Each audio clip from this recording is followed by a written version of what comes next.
Hello everybody, Killer Winston here, and today I will be doing with Deku has Bond's Power, part 24. So, in the last part, I just basically covered the Two Heroes movie. So, continuing the story, after a few weeks, it would have been time for the camping trip, with Deku packing his stuffs, him picking up Kurchos and thinking, should I bring this with me? I mean, it is only a camping trip. As he remembers the sludge villain incident. Him saying, nah, I'm bringing it with me everywhere. Last time when I forgot to bring my weapon, I got attacked by a slime villain. As he puts Carchos in his bag and leave for school. Now, they would have been on a bus going towards the camp, as they would have taken the same route as the enemy. It taken them about 1 hour to arrive, but this time they didn't stop for a bathroom break. They stopped because they just passed a giant door. As Class 1A would have walked out thinking that they're at their destination. Deku looking around and seeing that giant door. Him having a flashback of what happened in there. As Jiro would have waved her hand across Deku's face while calling his name. Him finally snapping out of it as Jiro would have asked him if he is alright or not, with Deku answering that he's fine, while going up to Aizawa telling him that he needs to go somewhere, which Aizawa would have allowed, and also telling Deku that he should come back as quick as he can. Deku nodding as he would have went up the mountain, with Jiro finding it weird that Deku is going up the mountain, her following Deku, as Deku would have got to the top of the mountain, and finding Zero's grave, him walking up to it and putting his hand on the gravestone and saying, "Hey Zero, long time no see. Thanks for the gift. I like it. And sorry that I didn't bring any booze for you. If you want an explanation, it's because I didn't know that I'll be here, so please forgive me. But don't worry, I'm gonna bring booze for you next time." As Deku hears a branch snapping, him taking out his cartridge and turning around, and yelling, "Who's there?" with Jiro walking out from behind a tree and saying, I'm sorry, I was just wondering where you're going. You know, you could have asked, right? Yeah, I'm no sorry about that. Deku turning back around to the gravestone and saying, well, it looks like I will need to go now, so I'll see you next time, Zero. As Deku would walk towards Zero and sing, come on, let's get down the mountain and go back to Class 1A. Bon, I want to ask a question. What is it? You don't need to answer if you don't want to, but who are you talking to? With Deku stopping and saying, an old friend, as they will continue going down the mountain, and also regrouping with Class 1A, as this is when Mendeley and Pixie Bub would have walked out and introducing themselves, with Deku immediately figuring out what they're going to do.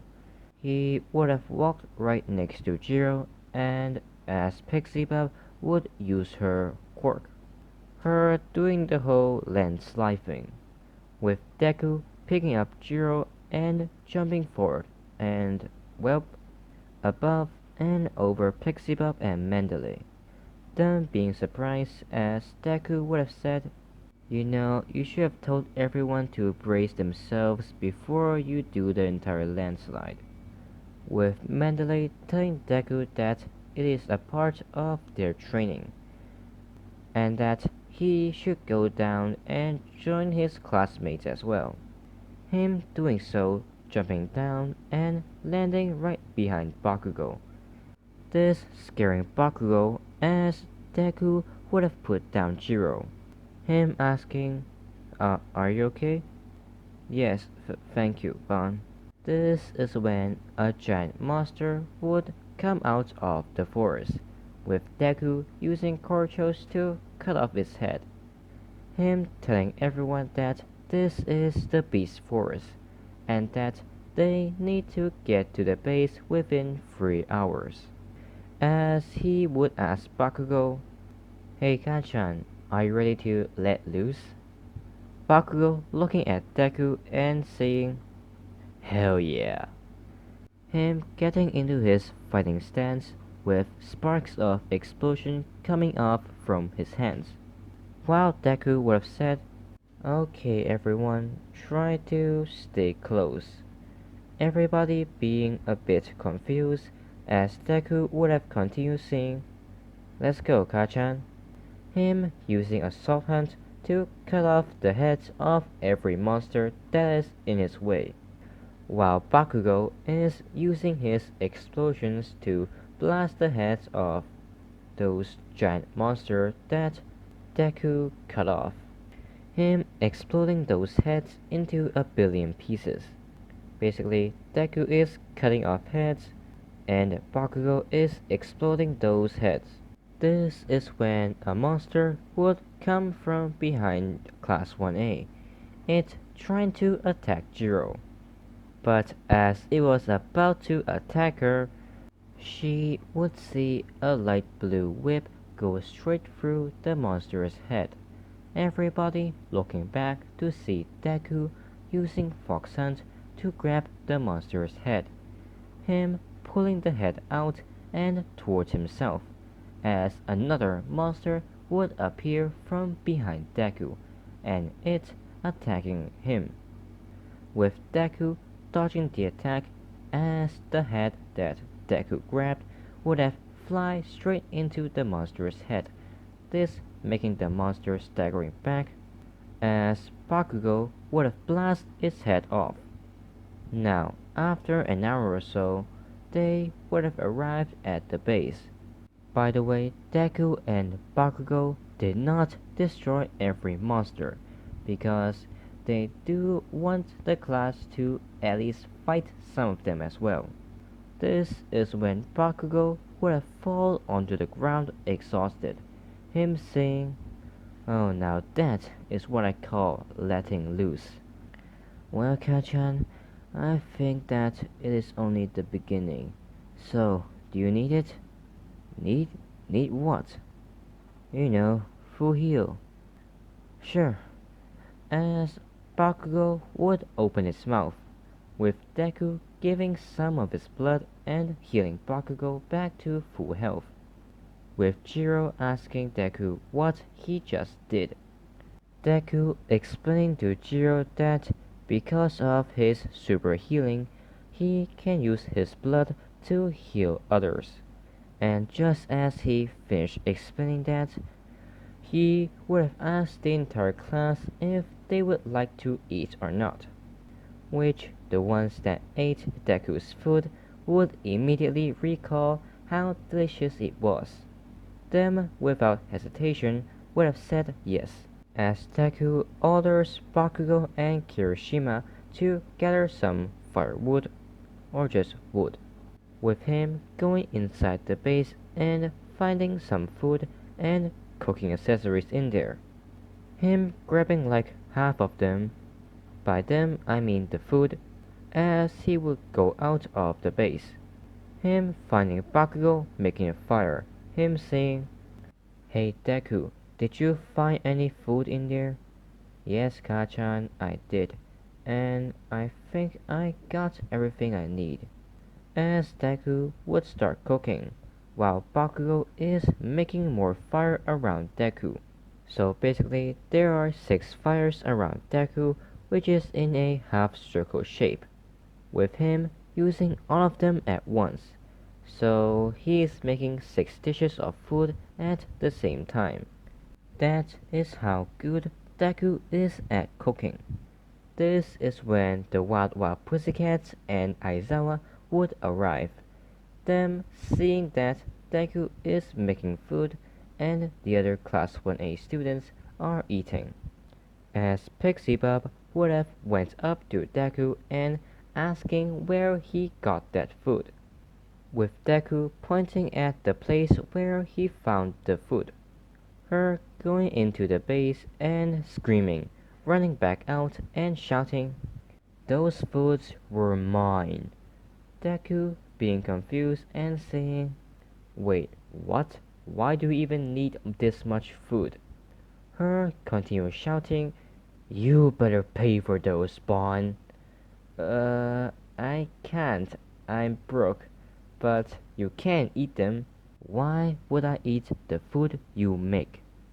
As Jiro would have walked up and saying, "Because it is tasty," with Deku giving a plate of food to the Watwa Pussycats and Aizawa, them eating it and immediately understanding what Jiro meant after taking a bite.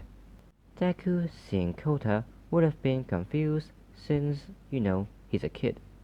Him asking Mandalay about him. Her giving the same explanation as she did in the anime. Deku, after hearing that explanation, would have taken some food and offering it to Kota. Him taking the food and eating it as well. Now, after eating, the class would take their stuffs from the bus and into their rooms, with Mina suggesting that they should go to the hot springs. And they did. But this is when, in the boys' side of the hot springs, Mineta would start creeping out right next to the wall separating the girls from the boys. Him saying, "What I want is beyond this wall." With Deku saying, "No, don't you dare, Mineta. You can't stop me, Bon." As he would start climbing the wall, with Deku yelling, "Don't say I didn't warn you." Him standing up from the water. Now, over in the girls' side, they were talking about the relationship between Jiro and Deku, as they would hear something shouting. Them looking over to see Mineta jumping over the top, and as the girls was about to scream, they would see Deku jumping behind Mineta, or appearing from behind Mineta, and kicking Mineta in the head, which would have sent him back to the ground. With the girls thanking Deku, him giving a thumbs up and saying, "Nice body, Jiro," as he falls back down, with the girls looking back over to Jiro, them seeing that her towel is on the ground. So basically, Deku just saw Jiro without anything covering her body. As her face begins to turn red, she would have shouted, "Bon!" With Deku thinking, "I really shouldn't have done that. I am so dead." Now, after they leave the hot springs, Deku would get shocked over and over again by Jiro, with him saying, "I'm sorry, I'm sorry, I'm sorry," as Aizawa would stop them, him telling them to go to sleep and that they are very annoying, with them doing so. But just as Deku was going to his room, he would see Kota running out of another room, him passing Deku as he would have walked into the room to see Mandalay and Pixie Buff, him asking what happened with Kota, which Mandalay would tell Deku what happened, also telling him what happened to Kota's parents, as Deku would remember what he himself had to go through in his life him thinking, well, his backstory isn't as bad as mine, with him leaving the room and going to his room to, go to sleep. Now, this will be the end of this video. I hope you guys enjoyed. If you did, please like, comment, and subscribe. That will be amazing, and I'll see you guys in the next video. Bye!